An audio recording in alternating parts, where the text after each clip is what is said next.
there are so many of us who have been taught to have goal-oriented erotic experiences, i.e., this was not worth it unless one or all of us had orgasm or orgasmic experience in some way, shape, or form, as compared to what's it like to offer pleasure, receive pleasure, and be in a moment of pleasure with my lover or beloved.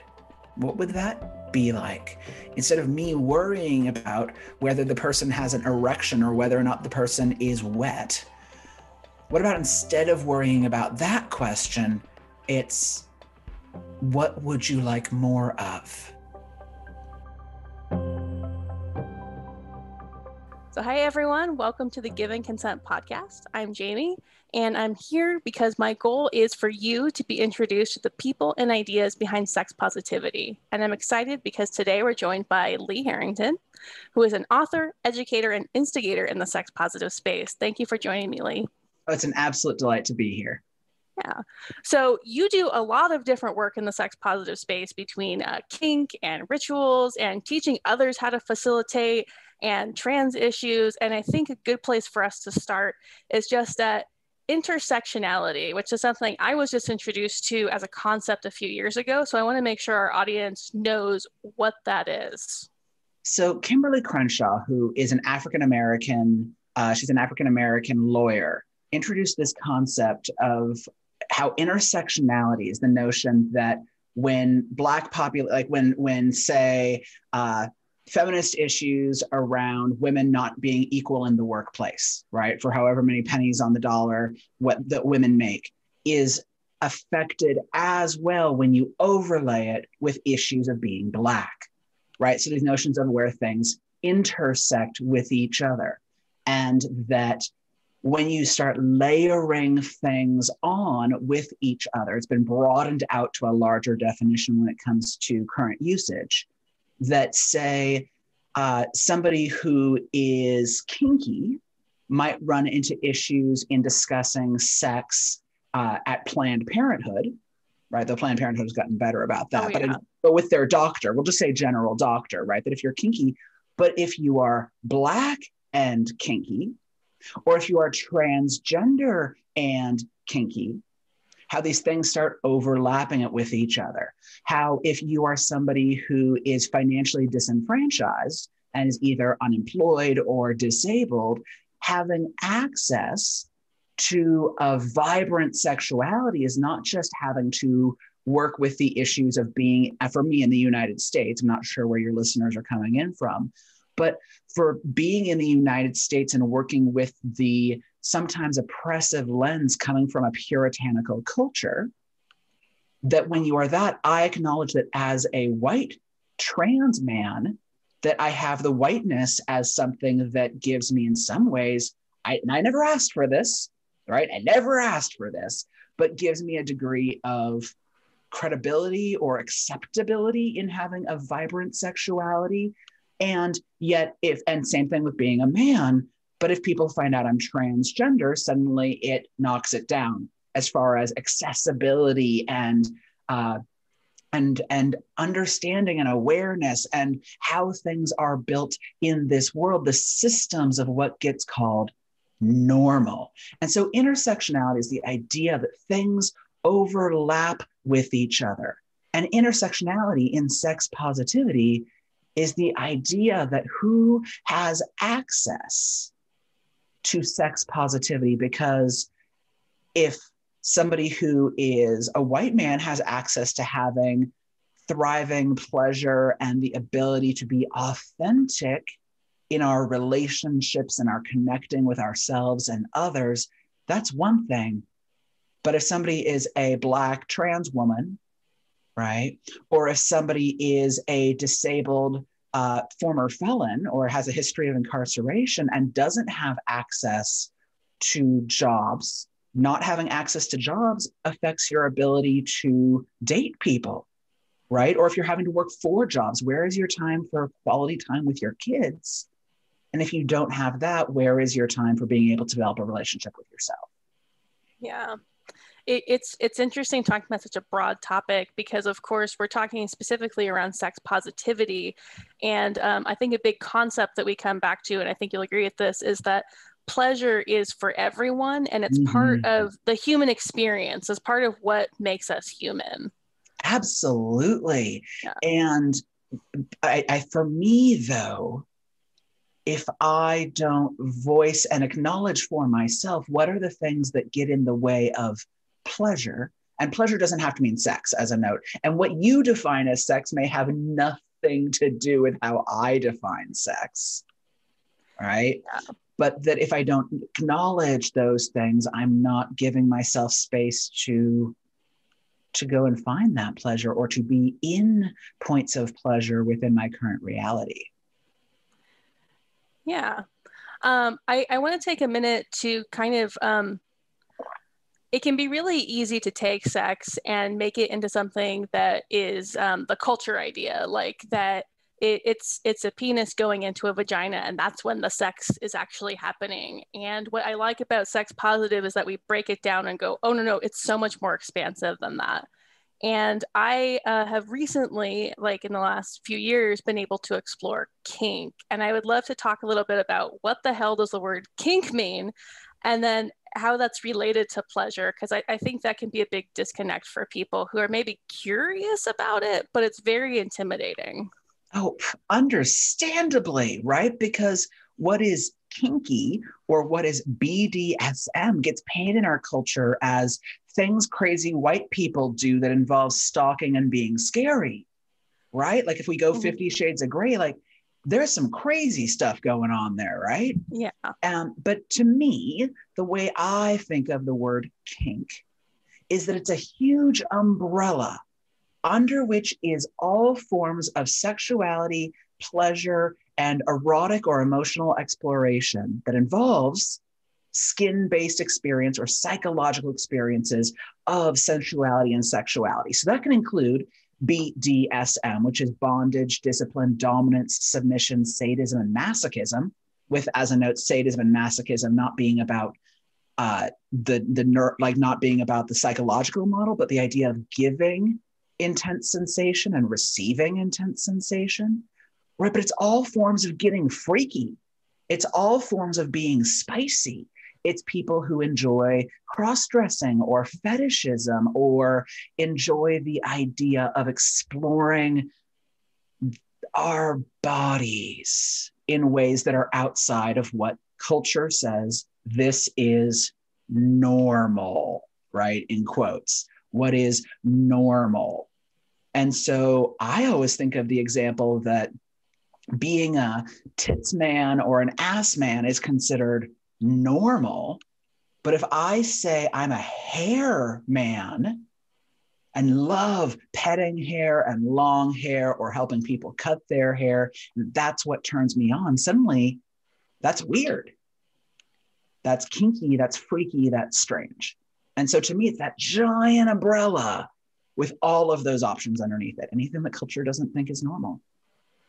Yeah, and I think that's an important thing to talk about when we talk about the word normal, is that it's an idea handed to us by our culture. Like what's normal in Europe, what's normal in Africa, what was normal 100 years ago, what's normal in the United States, completely different from each other. There's similarities for sure, but the idea that the way I seek pleasure or the way I live my life is the only way to be is a very juvenile concept. And I love that about BDSM, because I feel like there's a lot more discussion around like trying to understand why someone enjoys something. Like masochism, I feel like is a big one. That's people who enjoy pain, and how to do that in a consensual way. And then also like to go over the hurdle of it can be a pleasurable experience. Yeah. Well, and to me, that notion of masochism, clinical masochism, like if you're talking to a therapist, is the idea of deriving sexual pleasure from actual suffering, right? So you stub your toe and it's a turn on. And very few people I know who identify as masochists in a getting kinky, getting freaky kind of way. very few of them are anywhere near that spectrum. It's that they enjoy something intense in the same way I know people who are long distance runners who afterwards, that exhaustion from pushing your body to the limit and beyond is so physically and soul satisfying. It's the same thing. One just happens to involve getting spanked, right? And the other one happens to involve having your running shoes on. Yeah. Yeah, absolutely. And I think that's when we're coming down to like the brain chemistry and the chemicals being released, because you see a lot of like endorphins and serotonin and dopamine and all that being released. Oh, yeah. Yeah. Absolutely. Yeah. So something else I wanted to ask you about is I happen to have a book of yours right here from when you came to my town and taught a few classes, and Shibari being about rope bondage. So you're an author of several books, but I know that one of the things that you talked about when you were here, and I actually missed the class on this, so now I'm just stealing your time to hear about it, is a lot of people, when they get into BDSM or they open up their relationship or step out of that normal story of their culture of what pleasure is supposed to be, is that they suddenly feel ashamed and dirty, and in particular disconnected from their spiritual life. And I know that that's, you specifically teach on this, how to connect with your sacred self. So what is that all about? Yeah. So I want to break down even further that what your culture is. All of us live in overlapping cultures, right? So I live in the United States, but I am also, my mother was a goddess worshiping Lutheran and crystal healer, and my father is a devout Catholic. And so I have those overlapping cultures I am part of. So I want to specifically voice, because like things were offhandedly stated about what it's like in Africa. Every country in Africa is different, and every region, because I now live in Texas, and compared to when I lived in Oregon, cultural frameworks are very different, even within the United States. But for me, one of the things I've loved talking with people of different faith experiences is that there's different underlying messages around pleasure and around connection with a partner. An example of this is that in Judaism, one of the tenets of God, one of the tenets of relationship is that God gave you amazing bodies, and we should do with them as God has made available. And that includes pleasure. That includes access, like having sex once a week is considered normal and expected within culture for a number of Jewish people I know. And that it's one of the ways that women can demand a divorce is if they have not been able to receive pleasure and or have not been able to have a fertile partner. Like those are things that can be requestable for a divorce. And this isn't about sexuality per se, but for me about gender. So for folks who don't know, I was assigned female at birth. And my uncle was, who's a devout Catholic. We were at my grandmother's 75th birthday party. And he was slightly sloshed, which is what, like, I think every family has one of these uncles. And he was like, "Are you mad at God about being transgender?" And what I heard out of his question was, did God do something wrong? Is it okay for me to love you? Are we all right? And my realization in that moment, what I said to him was, do you believe in an omniscient and omnipresent divine? And he's like, yes, I believe that God knows everything and is everywhere. And I'm like, well, if that's the case, do you believe God has a plan? Well, yes, I do, he said in his slur. And I said, well, if that's the case, then God made me this way for a reason. And getting to have lived as a woman and as the man that I am means that I get to talk to men and women and translate in ways from lived body experience in ways that no other man or woman could do. How is that not a gift from God? And so that always reminds me, like, that notion, and him then afterwards being like, oh, that makes complete sense. Like, we're done. It mirrored for me when I had that, when I was in Louisiana and I met this very devout Baptist couple. And in the kinky communities, they were being told, where clearly, if you're kinky, you can't be a good Christian. And they and I were talking, and the two of them were like, and they were a heterosexual married couple. And they said, God gave us amazing bodies. And God gave us love for each other. And we believe in heterosexuality and monogamy as part of our life journeys. It's okay for other people to do what they do. But for us, that's how we follow the tenets of God that we follow. And yeah, we go to kinky sex dungeons on Saturday night, but we leave by 1 a.m. so we can get up for 9 a.m. church, right? And we go with our kids to church because we play with each other in this space and we enjoy the fullness of our bodies as a married couple.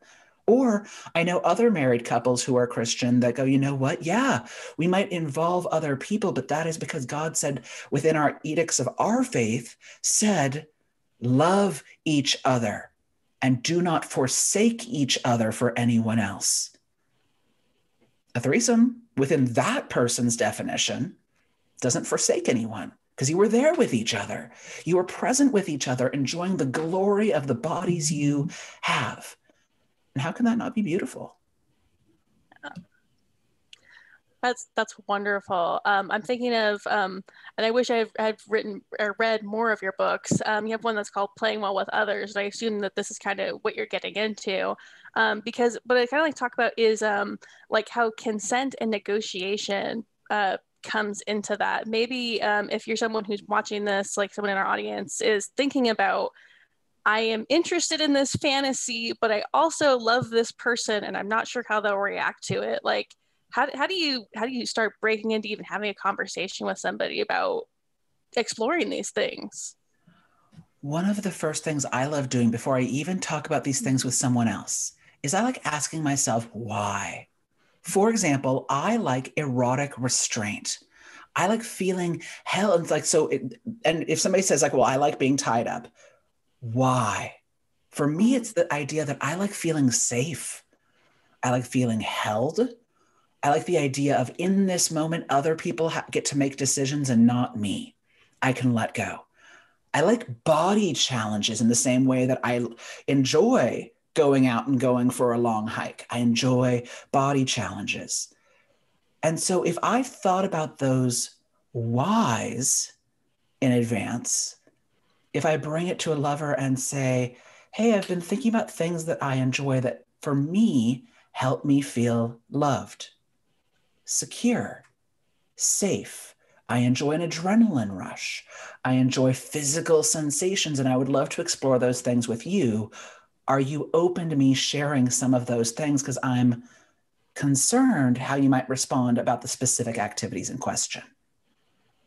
I find for me, if I lead with the why and why my partner, I cherish you, I care about you, I want you to know more about me, I want us to do things together, and then also to share my fear, I don't know what's going to come out of it, and then wrap up with, but I hope that by sharing things with you, we can be even closer.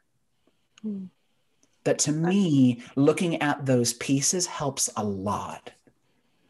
Yeah, no, that's a really beautiful thing. I like that. So another thing that we were talking about before this is pleasure activism, and I feel like all of these things are connected with each other. Oh, absolutely. Yeah, what is pleasure activism? So I will be 100% transparent. There is a book on the topic that I have not read. It is on my reading wish list, and I am sure the author of that book goes into it in far more eloquence than I do. So I encourage both you and readers to seek out this work because I am speaking from my own interpretations of what I have heard. So this is the Cliff's Notes, as it were, is this idea that we all deserve pleasure. And pleasure, again, is not just about sex, however you define that. And I always say that because I've had former partners of mine who we thought we were having a conversation. It turns out we weren't having a conversation because we were both saying the word sex and we meant different things. But how do you define pleasure? And if I have access to pleasure, do other people have access to pleasure too? Which goes back to what I was talking about with intersectionality, right? That notion of fighting for each other's right to be and like, rewind, thought of the moment. And you don't have to physically rewind the video or anything, but there is an amazing group on Instagram and other places too called the NAP Ministry. And the NAP Ministry are a group of African-American women who all believe and fight for this notion that one of the most radical things that African-American people can do, and especially African-American women can do in the United States, is rest. That the pleasure and recharging of resting is in and of itself a radical act that reclaims the pleasure in our body and our right to not be on all the time. And so when I think of pleasure activism, it is the radical notion that all of us deserve pleasure in our life, and not just deserve, that we should all fight for each other's capacity and access to some form of pleasure in our life, even if that's a nap once a week. This is reminding me, I'm reading through the book Good Sex by Jessica Graham. Nice. And she introduces the idea of bringing meditation and focusing on pleasure, not just on your breathing, and then bringing it into the bedroom with yourself or with others or whatever it is. And what you're reminding me of right now is that she talks about when you first start meditating, that is like taking time for you to relax and be in your body. A lot of people will fall asleep, and then don't be ashamed of falling asleep when you start meditating, because your body is trained that if you're relaxing and laying down, it's sleep time. Because especially in American culture, like we're so go, go, go, work, work, work. Did you watch that movie? Did you get this project done? Go, go, go. We reward that. It's like one of the first times you're slowing your body down and not going to sleep. Right. And it's your body also taking care of you. Yeah. That notion that for those of us who have been and are go, go, go all the time, that 15 minutes of letting our body relax and fall into some degree of sleep experience, that is a radical act of taking time for you. Oftentimes people think of taking time for ourselves and imagine it's a long bubble bath, right? Mm-hmm. Or going hiking or going hunting or playing hoops by yourself or, doing Sudoku for a while, all right? Sudoku. Yeah. That if that's how people paint these pictures, right? Go on a date with yourself. But pleasure and self-charging time can include sleep, especially for those of us who have been trained in our cultural upbringing that sleep is a waste of time. Taking care of us is not a waste of time. And if your body wants that 15-minute nap, or a 3-hour extra in the middle of the night instead of going to watch a movie in the evening, why not let yourself go to sleep at 8 p.m.? Yeah.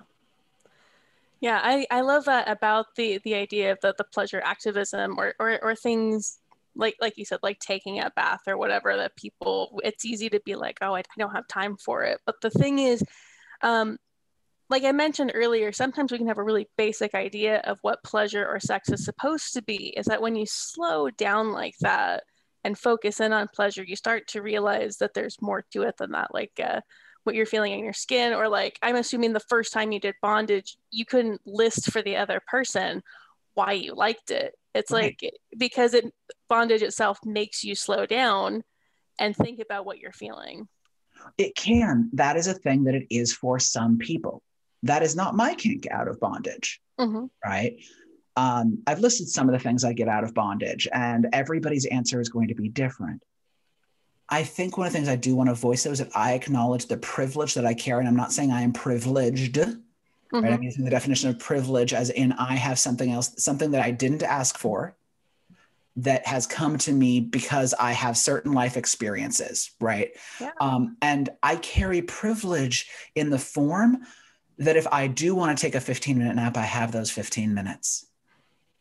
I have people in my life who say have been incarcerated, and therefore who it's very hard to get a job that is beyond a minimum wage, or who are taking care of a large number of family members as a single breadwinner, for whom working 3 jobs, there's not a question of do you want to, it's a have to.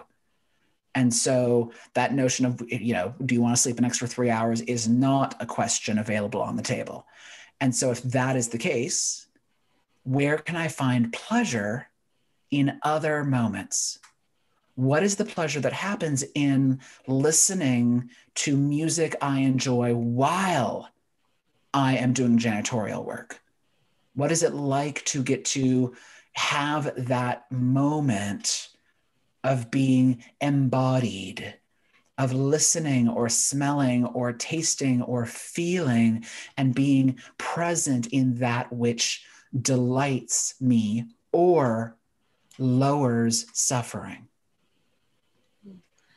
I think you just answered my next question, because I was about to say, what is the point of doing this stuff? Because I feel like when I'm in a high stress place, it can be one of the most frustrating things to try and slow down and enjoy something.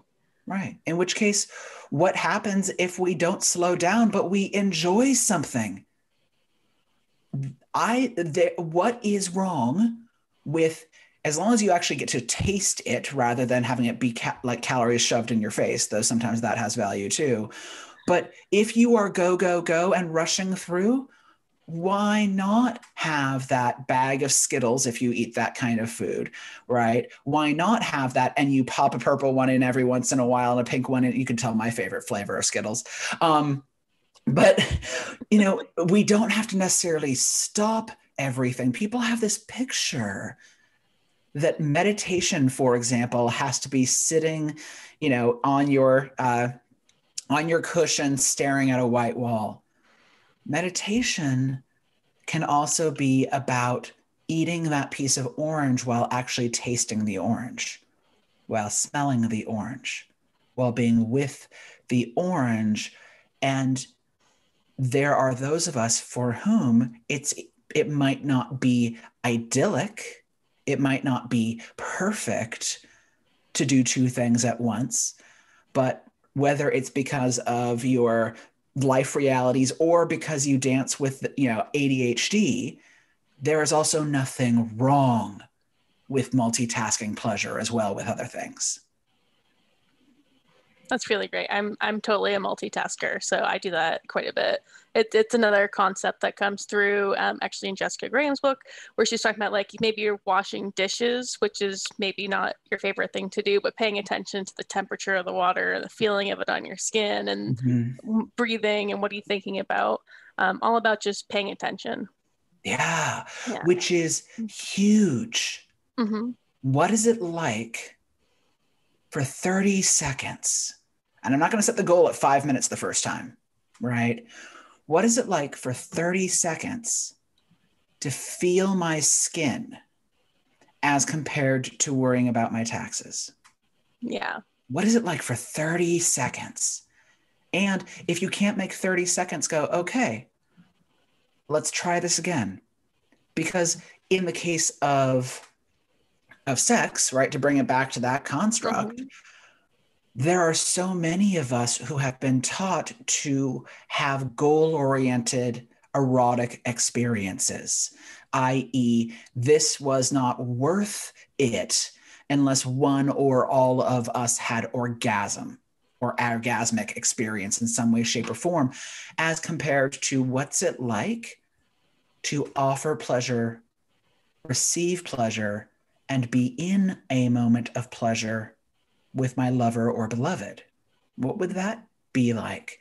Instead of me worrying about whether the person has an erection or whether or not the person is wet, what about instead of worrying about that question, it's what would you like more of? Or sharing, I would love to have you pull on my hair right now. Because learning the skill set of asking for our desires is also, just like learning to nap, is not an easy skill set for many of us, because we were taught to be psychic, especially as somebody who was socialized female. Like for me, it was supposed to be the he'll know, especially this is a heterosexual perspective, right? But the man who is chasing you will know when you actually want it.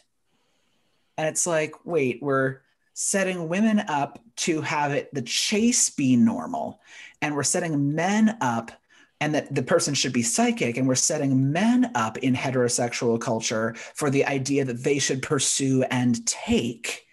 And then we're wondering why there's miscommunication in dating and erotic encounters. Yeah. I mean, absolutely. Yeah, go ahead. Sorry. I was like, absolutely. That circles back to what we're talking about in your culture. It's the story you've been told your whole life about how things are supposed to be. Yeah. I mean, as somebody who's 40 years old, Star Wars is a great example. It's Han Solo going and saying to Princess Leia, I know you want me. No, I don't want you. I know you want me. And then pinning her into a corner. No, I don't want you. So a no 3 times. And then he kisses her, and then she swoons and goes for him. If these are the messages we teach people, where are we setting up each other for not just our yeses, but our nos as well? Because I personally think if we don't have the capacity to say no, it is very hard to say yes, and have that yes be authentic, not be coercion. Yeah, I think also while we're on this topic, it's important to talk about how we talk about when you're threatened or something, say you're pushed in a corner after saying no 3 times and get kissed, as they go, well, obviously she was okay with it. You know, she was just being coy. She was being hard to get. And I get that line of thinking, but I want to talk about the fawn response, which I assume you're familiar with, which is you have your fight or flight, which is I'm in danger, I better run, or I better fight the threat. But there's also the fawn response of, oh, okay, yeah, whatever you need, let me take care of you. Right. That if I assuage the thing I am scared of, I will live another day. And as a note, this is not just about men pursuing women. I have seen women do this to men. And there are some amazing videos out there where if men are pursuing women or yelling at people or being whatever, like in public spaces, people will step up and sometimes stop the man in question. This is, again, in heterosexual pairings. But if women do the exact same thing, the man is laughed at. The man is told by random strangers, dude, she's pursuing you. Why not just give in?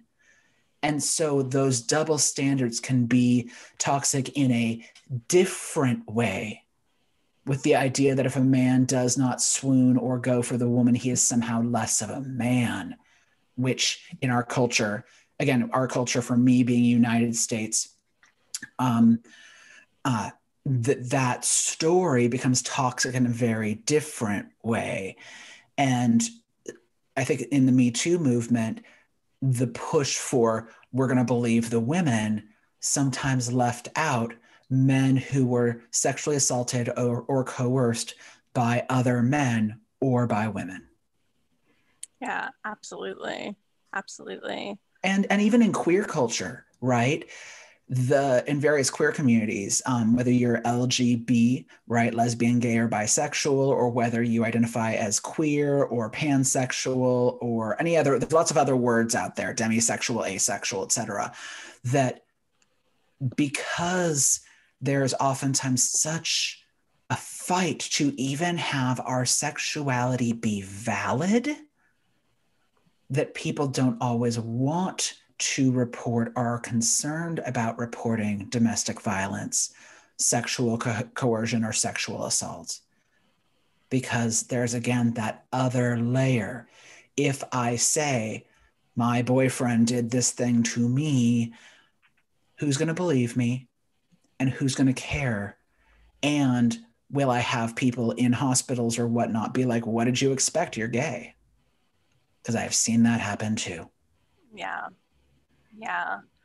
I want to take a moment also to talk about, we have these cultural ideas, and we're talking about the fact that this is assault, this is wrong, this is something we're enculturated to do, is that I feel like when we talk about consent and I bring this stuff up to people, there are some who really love the chase. They really love the cat and mouse that happens, and whatever that means for them.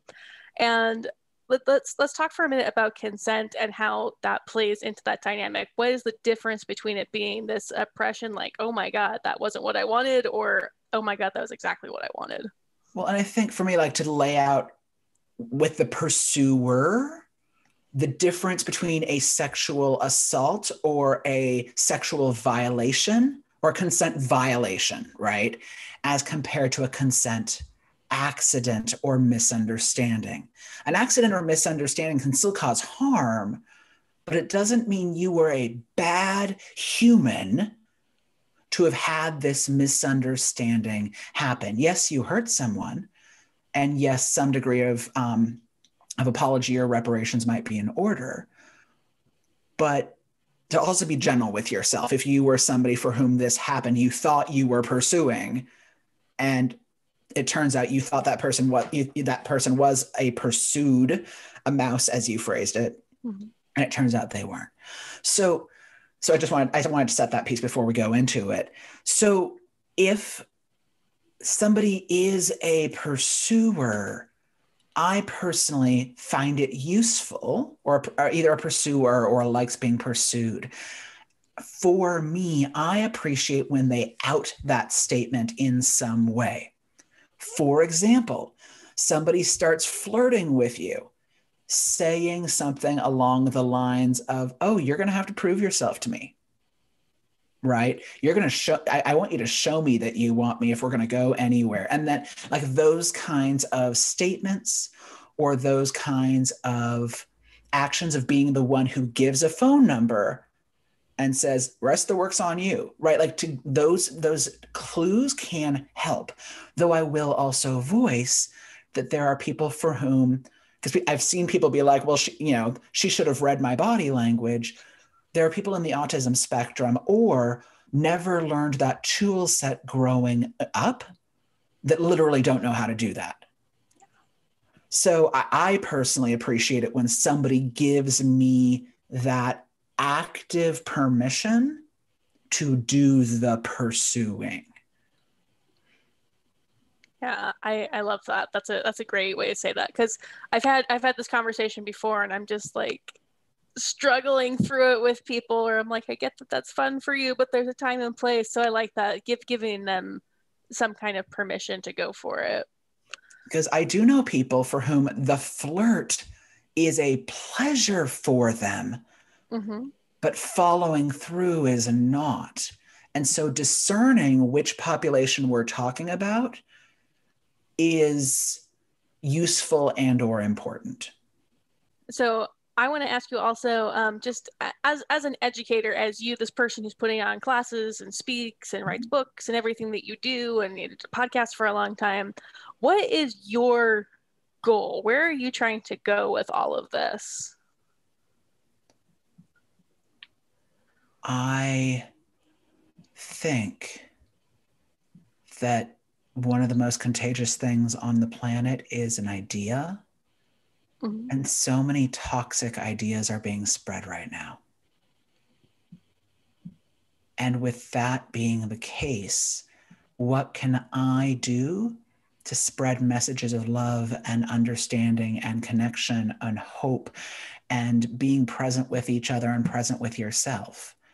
And to me, that is one of my goals. Is maybe it's because I was a campfire kid right? /scout. What can I do to leave my campsite better than I found it? And how, for me, I want to do that with the world. And sexuality, relationships, education, classes on understanding each other and social dynamics. Like, to me, those kinds of teaching things are a place that I have developed tool sets, had a knack for already, and then spent the active time to build the knowledge base and continue to do so. To me, that work is one way that I can leave my campsite better than I found it. Nice. Before I ask my final question to you, where can people find you if they want to hear more from you and what you were up to? Absolutely. My website is passionandsoul.com. And if you type in those 3 words as a singular item, you find me on all kinds of different social media platforms, from Twitter and Instagram to Facebook. And, and for people who are on the kinky spectrum, there's also a social media platform called FetLife, and you can use that same thing. But yeah, go to my website. I do donation-based / free every Wednesday discussions. I have upcoming classes. I've been blogging since 1998, and you can find all kinds of information on there. Nice. Thank you. Mm-hmm. So my final question to you is, it's 2020. We have been in quarantine for quite a while. So going to meet people in a dungeon, going to a class in person is not really an option right now because of safety. Mm-hmm. What advice would you have for our listeners who are stuck in quarantine and maybe are even stuck with people that don't affirm those kinds of life choices that are important to them? For me, some of the tools include finding those 5 minutes of pleasure, right? Especially for folks who are in houses with 7 other people or in situations that are toxic. Finding ways to empower yourself by taking that time for you, even if no one else sees that you're doing that exact thing. The next one I would say is finding peers. And so I know a number of people that are finding online social platforms or having a Facebook group that you can have somebody who has one thing in common with you, even if you never meet this person in your entire life. Finding spaces where you can have one thing in common with another being is so powerful. And then also pursuing one thing that you love. The other, I would also throw out there for people who are kinky, one of the great ways to do touch, right? Because a lot of us are touch starved. Self-bondage is an amazing tool. Awesome. Well, thank you for being on the podcast, and thank you for listening. These will be out every week, and until next time, we'll have more. All right, thank you. Thank you so much for watching this week's episode. If you want to see more, go ahead and hit the subscribe button so that we end up in your feed. If you got something out of this personally that was helpful to you, also please leave a comment below. I love hearing the feedback about what's working and what's not. That's what makes this show better. And until next time, love you more, and we'll see you then.